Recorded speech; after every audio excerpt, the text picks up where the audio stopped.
Hello students and welcome back to your revision class. और आज के इस वीडियो में हम पढ़ेंगे first law of thermodynamics.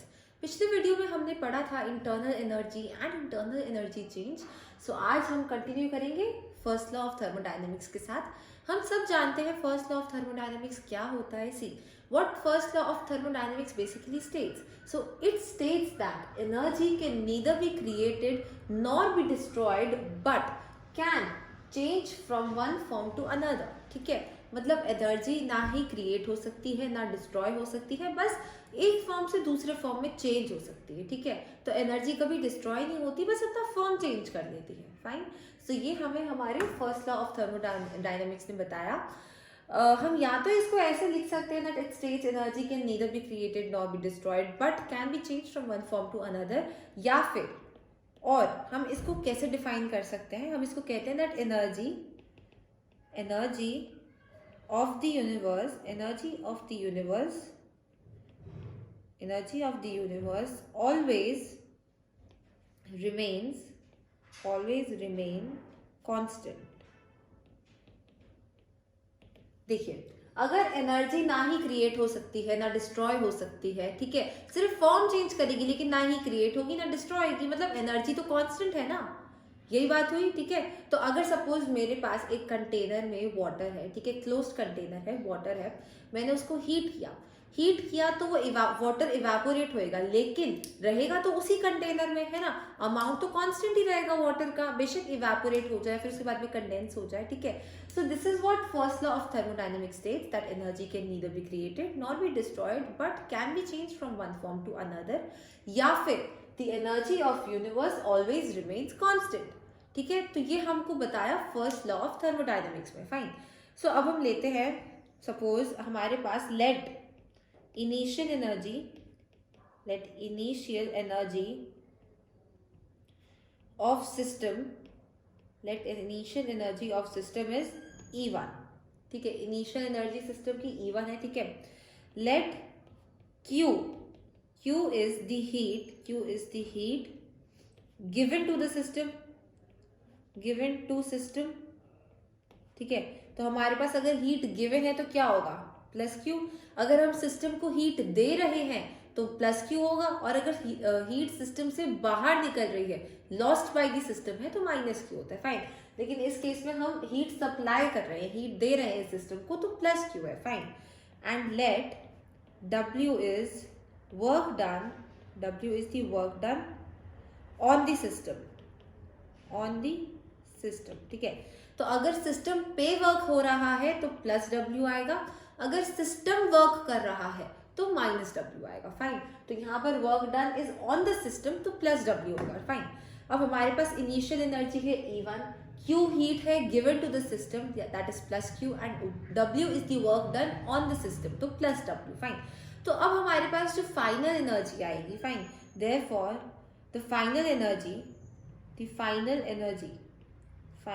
Energy E2 हमारे पास क्या आएगी, तो we can say that E2 is initial energy plus जो हमें अमाउंट ऑफ हीट हमने दी है, that is plus Q, plus जो अमाउंट ऑफ वर्क डन किया गया है, that is plus W। Fine, because heat and work done is also part of energy, right. So E2 is equals to E1 plus Q plus W। ये हमारे पास बनी हमारी पहली equation. ठीक है, अब यहाँ से अगर मैं बोलूँ दैट E2 माइनस E1 को मैं इस साइड ले आई, E2 minus E1 is equals to Q plus W। ठीक है, तो E2 माइनस E1 क्या होता है, delta E, change in energy, यही बना ना E2 minus E1, delta E that is change in energy. क्या आया हमारे पास, Q प्लस W। तो ये बना हमारे पास पहला formula of change in energy का, जो कि है Q प्लस W, और ये आपको ध्यान रखना है। फाइन, अब हम देखो एक और चीज जानते हैं कि W इज इक्वल्स टू क्या होता है, P डेल्टा V होता है हमारे पास W। तो मैं अब यहाँ पर W की जगह P डेल्टा V अगर लगा दूं तो delta E is equals to Q plus P delta V, यही बना ना हमारे पास। ठीक है, तो ये दो आपको याद रखने हैं, delta E is equals to Q plus W and delta E is equals to Q plus P delta V। ये दोनों चीजें आपको याद रखनी है, आपके पास नोट डाउन होनी चाहिए। ठीक है, अब एक क्वेश्चन आता है हमारे पास, क्वेश्चन लिखिए, क्वेश्चन 1। ठीक है, आपको डेल्टा ई बताना है, ठीक है। Right delta E for 3 cases में आपको दूंगी, ठीक है। डेल्टा ई बताना है आपको उनके लिए। डेल्टा ई यानी मतलब डेल्टा ई की इक्वेशन क्या बनेगी, ठीक है। तो सबसे पहले हमारे पास है that heat is given to the system, heat is given to the system and work done on the system, work done on the system, ठीक है। ये हमारे पास पहला पार्ट आया। दूसरा हमारे पास आता है heat is lost by the system and work done on the system, work done on the system। और तीसरा एंड आखिरी पार्ट हमारे पास आता है heat is again lost by the system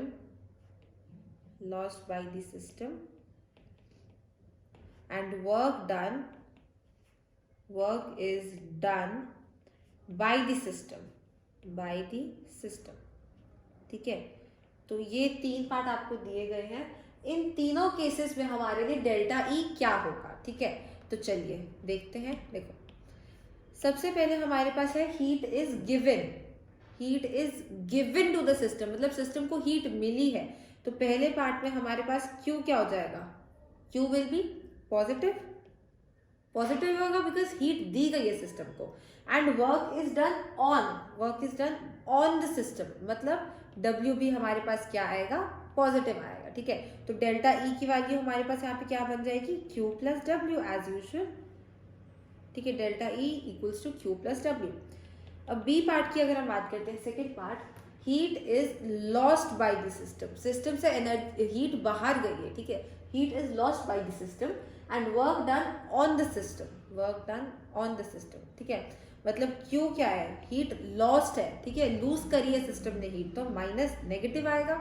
और वर्क डन है ऑन द सिस्टम, तो work done positive रहेगा, ठीक है। तो हमारे पास डेल्टा ई यहाँ पे क्या बन जाएगा, माइनस क्यू प्लस डब्ल्यू, या फिर delta E is equals to W minus Q. एक ही बात है, कुछ भी लिख सकते हैं ना, ठीक है। तो दोनों में से हम कुछ भी लिख सकते हैं। हीट नेगेटिव होगी, वर्क डन पॉजिटिव होगा, करेक्ट। फिर थर्ड हमारे पास आता है heat is again lost by the system and work is done by the system. Heat भी लूज हुई है सिस्टम से और वर्क भी सिस्टम ने किया है, तो हमारे पास क्या आएगा, हीट क्या होगी, नेगेटिव, वर्क भी करा है सिस्टम ने तो नेगेटिव। तो डेल्टा ई हमारे पास यहाँ पे क्या बन जाएगा, माइनस क्यू माइनस डब्ल्यू, और वी कैन से दैट, और माइनस क्यू माइनस डब्ल्यू तो हो ही जाएगा, और we can say that delta E is equals to minus Q plus W. ये बनेगा हमारा करेक्ट आंसर इस केस में, ठीक है। तो आई होप आपको डेल्टा ई लिखना आ गया होगा अभी, अगर heat is given by the system और heat is lost by, heat is given to the system और गिवन बाय द सिस्टम, और work is done on the system और work is done by the system, ठीक है। ये चीज important थी, आपको पता होनी चाहिए। चलते हैं आगे। अब हमारे पास आता है अगला topic, that is the significance of delta E. Significance of delta E हमारे पास आता है हमारा अगला टॉपिक। फिर उसके बाद हम करेंगे 2 क्वेश्चंस छोटे छोटे फॉर्मूलों की बेसिस पे, ठीक है। तो हमारे पास आता है topic significance of delta E. Delta E का सिग्निफिकेंस क्या है, ठीक है। तो चलिए देखते हैं। Delta E is equals to Q plus W, हमने पढ़ा अभी ये होता है। Now we know that W is equals to P delta V. We know W is equals to P delta V. Therefore, we can say that delta E is equals to Q plus P delta V. ठीक है, ये हम कह सकते हैं, ये हमने अभी तक सीखा था ऊपर, ठीक है। अब देखो, अब if volume is constant, that is delta V is equals to 0 हो जाएगा। वॉल्यूम कांस्टेंट मतलब चेंज इन वॉल्यूम क्या होगा, 0, ठीक है। तो डेल्टा V 0 हो गया, देयरफॉर हमारे पास क्या आएगा, delta E is equals to Q, that's it, because P delta V तो जीरो हो जाएगा, डेल्टा वी जीरो होगा तो पी इंटू जीरो जीरो हो जाएगा। तो हमारे पास क्या बचा, delta E is equals to Q at constant volume. ठीक है, आपको ये चीज पता होनी चाहिए, delta E is equals to Q at constant volume.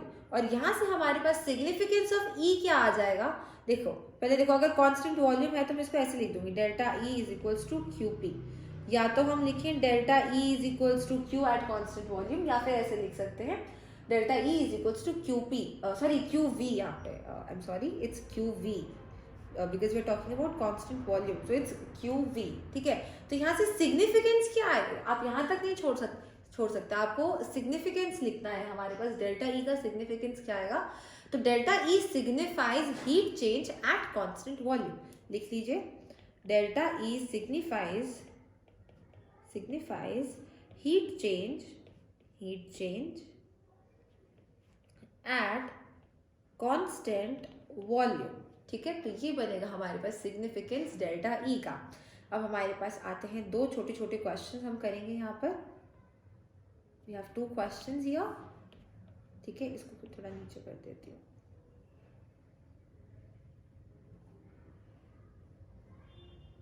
So we have 2 questions waiting for us here। तो चलिए क्वेश्चंस देखते हैं क्या है।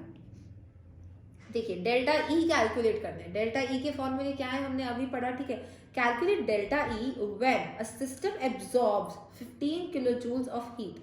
ठीक है, मतलब हीट हमारे पास यानी क्यू कितना है, एब्जॉर्ब कर रहा है, मतलब सिस्टम को मिल रही है, तो हमारे पास 15 प्लस 15 किलो जूल तो क्यू आ गया। ठीक है, and does 5 kilo joules of work, और वर्क कर रहा है हमारा system, work is done by the system, तो W हमारे पास क्या आएगा, -5 kilo joule, because work is done by the system, तो माइनस आ जाएगा, नेगेटिव आ जाएगा। ठीक है, तो अब देखो डेल्टा ई हमें निकालना है। डेल्टा ई क्या है, Q प्लस W। Q हमारे पास है 15, W है हमारे पास -5, तो 15 माइनस 5 हमारे पास क्या बनेगा यहाँ पे 10 किलो जूल्स। तो डेल्टा ई हमारे पास क्या आ जाएगा, 10 kilo joules. Fine, change in energy हमारे पास क्या है यहाँ पर 10 किलो जूल्स। ये बनेगा हमारा करेक्ट आंसर इस केस में। बहुत बेसिक क्वेश्चंस करेंगे 2 हम इस वीडियो में। ठीक है, एक तो ये हो गया, दूसरा क्वेश्चन ये रहा आपके सामने। कैलकुलेट डेल्टा ई कैलकुलेट करना है when 5 kilo joule of work is done on the system. ठीक है, सिस्टम पे वर्क किया गया है, तो हमारे पास W आ जाएगा plus 5 kilo joules, right, and 15 kilo joule of heat is given out by the system. System ने हीट बाहर दी है। ठीक है, तो Q कितना हो जाएगा हमारे पास -15 kilo joules. Fine, -15 kilo joules plus 5 kilo joules, delta E हमें निकालना है। Delta E is equals to Q plus W। यहाँ से हमारे पास डेल्टा ई आ जाएगा, Q हमारे पास है -15 प्लस 5, हमारे पास डेल्टा ई आ जाएगा -10 kilo joules, right, -10 kilo joules हमारे पास यहाँ पे बनेगा हमारा करेक्ट आंसर। ठीक है, तो ये था हमारे 2 बेसिक क्वेश्चंस। सिग्निफिकेंस ऑफ ई हमने सीखा क्या होता है, and first law of thermodynamics क्या स्टेट करता है, क्या होता है हमारा first law of thermodynamics. Fine, तो आज के वीडियो में बस इतना ही। अगर कोई भी डाउट है, do not forget to mention it in the comment section. मिलते हैं अगले वीडियो में, तब तक के लिए ऑल द बेस्ट।